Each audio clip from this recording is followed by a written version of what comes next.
বুকের এইখানে নিয়ে বললো তোমার সাথে আমার আর দেখা হবে না। আমার দুইটা বাচ্চা আছে ছোট ছোট,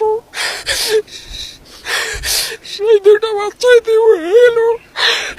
আমি যখন তারে বললাম তুমি তোমার বাচ্চাদের এতিম করে বললা, ওই বাচ্চাগুলো তো আমার বাচ্চা ছিল, আমি কি করব? মিস ভালো ছিল, ওর বাচ্চাদের বাঁচাইতে গিয়ে আসে কিছু বাচ্চা বের করেও নিয়ে আসে। আমার সাথে তার আইসিইউতে যে কথা হয়েছে, আমি বললাম যে তুমি কেন এই কাজ করতে গেলা? বলে আমার বাচ্চারা আমার সামনে সব পুইরা মারা যাচ্ছে, আমি এটা কীভাবে সহ্য করি?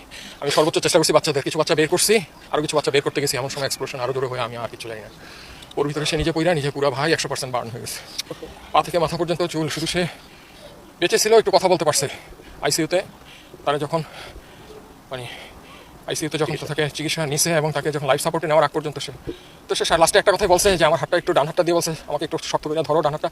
আমি শক্ত করে ধরছি, ভাই ধরা যায় না, পুরা সব কিছু পোড়া। বুকের এইখানে নিয়ে বললো তোমার সাথে আমার আর দেখা হবে না।